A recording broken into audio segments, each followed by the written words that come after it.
Bismillahirrahmanirrahim. Assalamualaikum warahmatullahi wabarakatuh. Alhamdulillahilladzi ja'ala syahra Ramadan syahran mubarakan. Wassalatu wassalamu ala nabiyyina Muhammad wa ala alihi wa sahbihi ajma'in. Amma ba'd.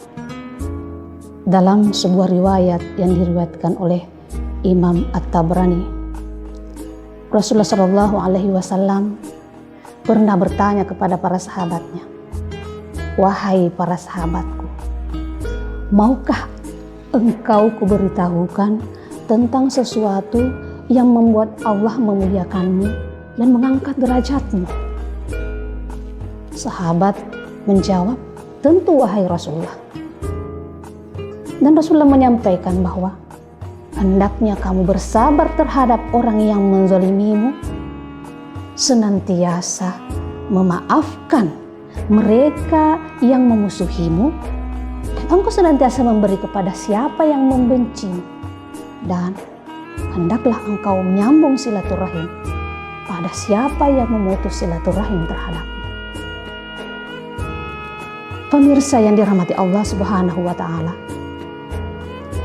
dalam riwayat ini sejalan dengan apa yang diturunkan oleh Allah kepada Rasulullah Sallallahu Alaihi Wasallam, sebagaimana yang termaktub dalam Al-Quran surah Al-A'raf ayat 199. Allah berfirman, "A'udzubillahi minasyaitonirrajim. Khudil afwa wa'mur bil 'urf wa'arid 'anil jahilin." Hendaklah engkau memaafkan dan hendaklah engkau menyeru pada kebaikan, dan hindarilah orang-orang yang jahil, orang-orang yang bodoh. Dalam asbabun nuzul ayat ini, sebagaimana yang disampaikan oleh Yunus dari Muawiyah, Abu Sufyan bin Uyainah dari Umayyah, Rasulullah Shallallahu Alaihi Wasallam ketika mendapati ayat ini turun, beliau bertanya kepada Jibril, "Wahai Jibril, ma hadza ya Jibril?" Kemudian kata Jibril, "Innallaha amaraka an ta'fu amman zalamak." Sesungguhnya Allah memerintahkan kepadamu, wahai Muhammad, untuk memaafkan orang yang menzolimimu. Itu satu. Kemudian kata Jibril berikutnya, "Wa tu'tiya man haramak." Engkau memberi kepada orang yang memusuhimu, yang membencimu, yang tidak menyukaimu. Dan yang ketiga, kata Jibril, "Wa tasila man qata'ak." Engkau senantiasa menyambung silaturahim kepada orang yang memutus silaturahim terhadapmu. Apa yang disampaikan oleh Jibril ini sebuah pembelajaran besar bagi kita, bagi orang-orang Islam, bagi umat manusia secara keseluruhan. Karena di dalamnya terkandung anjuran untuk senantiasa berakhlak baik, berakhlak mulia, termasuk kepada orang yang membenci kita, termasuk kepada orang yang memusuhi kita dan yang menzalimi kita. Sebagaimana yang disampaikan oleh Rasulullah, sebagaimana yang disampaikan oleh Allah Subhanahu wa Ta'ala.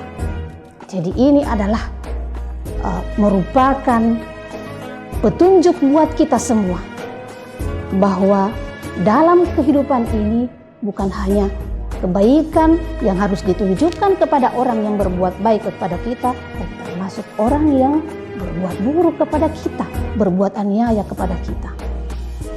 Saudara-saudari muslimku yang dirahmati Allah Subhanahu wa Ta'ala, ada sebuah kisah yang sangat menarik dari akhlak Rasulullah Sallallahu Alaihi Wasallam.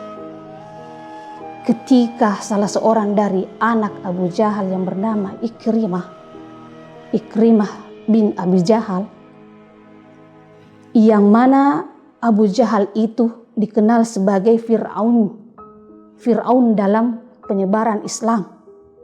Tetapi Di balik kebengisan dan kejahatan Abu Jahal masih ada orang yang lebih jahat dari dia. Siapa itu? Putra dia, Ikrimah.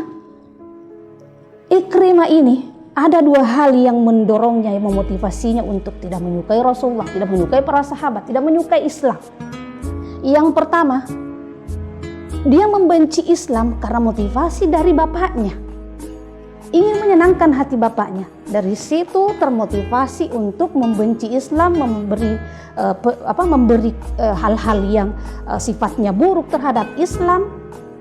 Dan kemudian sepeninggal ayahnya, dia makin benci karena ayahnya terbunuh oleh orang Islam. Ya, ayahnya wafat, mati dalam peperangan melawan orang Islam. Dan apa yang terjadi? Muncul dendam dan dengki terhadap Ikrimah. Dari situ Ikrimah tidak pernah menampakkan kesenangan terhadap Islam. Dendamnya, dengkinya, irinya semakin menjadi-jadi. Bahkan ketika Fathu Makkah, yang mestinya di situ ada damai, Ikrimah masih menunjukkan permusuhan terhadap Rasulullah dan para sahabat. Apa yang terjadi, pemirsa? Ketika Ikrimah terdesak dalam kejaran Khalid bin Walid, istrinya merayunya agar masuk Islam karena istrinya telah memeluk Islam sebelumnya. Dan Ikrimah ketakutan. Apa kata istri beliau? Wahai Ikrimah, sungguh Rasulullah SAW telah memberimu jaminan. Rasulullah memaafkanmu. Ketika engkau memeluk Islam, maka kau akan aman, kau akan damai. Dari situ Ikrimah menyatakan syahadat, menyatakan 2 kalimat syahadat di hadapan Rasulullah SAW, dan masuklah Islam Ikrimah. Rasulullah menyampaikan kepada para sahabat, kepada umat Islam pada saat itu, wahai sahabatku, janganlah engkau pernah menyinggung masa lalu Abu Jahal, jangan engkau pernah menyinggung kejahatan-kejahatan Ikrimah, karena itu akan menyakiti hati Ikrimah. Dan Rasulullah SAW memaafkan Ikrimah. Tahukah kita, Ikrimah itu banyak sekali membunuh para pejuang Islam, para sahabat. Dan ketika perang berkecamuk di Yarmuk, Ikrimah adalah salah satu prajurit yang dipimpin oleh Khalid bin Walid. Ikrimah pada saat itu ketika melihat kekejaman Romawi yang jumlahnya 500 juta, dia maju memengaruhi beberapa prajurit lainnya. Dan ketika Khalid bin Walid menyatakan, wahai Ikrimah, ingat, ketika kau maju kau akan terbunuh. Apa kata Ikrimah? Wahai Khalid bin Walid, engkau telah berjuang bersama Rasulullah SAW dalam banyak kesempatan. Engkau telah meraih banyak kebaikan, engkau telah meraih banyak kemenangan.